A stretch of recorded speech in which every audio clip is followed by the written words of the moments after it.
పశ్చిమ గోదావరి జిల్లాలోని పచ్చదనంతో కలకలలాడే పొన్నూరు గ్రామంలో రాజరాజేశ్వరనే వృద్ధ రైతు 4 దశాబ్దాలకు పైగా కష్టపడి పొలాలు సాగుచేస్తూ చెమట చిందిస్తూ కొద్దిగా డబ్బు కూడబెట్టాడు.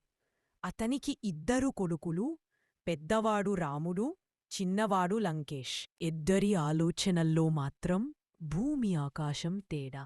రాముడు క్రమశిక్షణతో తండ్రి మాటలు వినే గుణెలుండేవాడు. డబ్బు అంటే శ్రమతో సంపాదించేది, జాగ్రత్తగా వినియోగించేది అని నమ్మేవాడు. కాని లంకేష్ మాత్రం డబ్బు అంటే ఖర్చుచేసి సుఖపడటమే అనుకున్నాడు.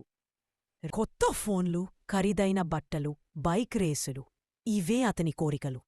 తండ్రి చెప్పే డబ్బు నీ చేతుల్లో ఉండాలి, నువ్వు డబ్బు చేతుల్లో కాకుండా అనే మాటలు ఆ సరదా జోక్లా అనిపించేవి.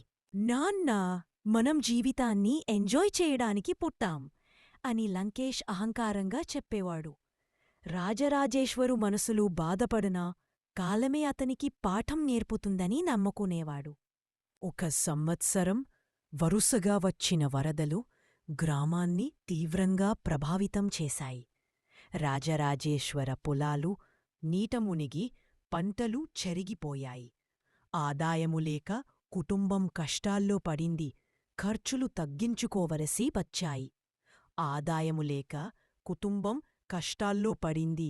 ఇది కూడా గడిచిపోతుంది నాన్నా, తండ్రి తేలిగ్గా చెప్పాడు. ఇప్పుడు పరిస్థితి అలాంటిది కాదు బాబూ. కాని లంకేష్ వినలేదు. అప్పటికే రాజరాజేశ్వర ఆరోగ్యం క్షీణించింది. మందులు కొనలేని స్థితి. శెట్టి కన్నెచూస్తూ అన్ని ప్రయోజనాలు ఆదినపాడి గిల్లలేకుండా, కాని సమయానికి వడ్డీతో తిరిగి ఇవ్వాలి అని హెచ్చరించారు. వివేచన లేకపోయినా లంకేషు క్షణంలోనే ఆ డబ్బు తీసుకున్నాడు. కాని కాలం గడిచే కొద్దీ అప్పు తిరిగి ఇవ్వాల్సిన సమయం దగ్గరబడింది. డబ్బు లేదు. ఒక్కరోజు శెట్టి కోపంతో వారి ఇంటికొచ్చి, నీ టైం అయిపోయింది, అప్పు ఇవ్వు అని గట్టిగా అన్నాడు.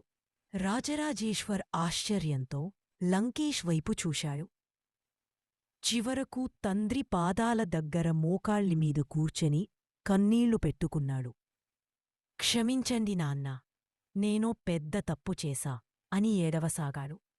రాజరాజేశ్వర్ అతని తలపై చేయివేసి, తప్పు డబ్బుతో కాదు బాబూ, ఆలోచనలో జరిగింది.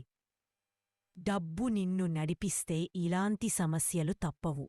మనిషి డబ్బును నడిపించాలి అని ప్రేమగా అన్నాడు. అప్పు తీర్చాల్సిన బాధ మాత్రం మిగిలింది.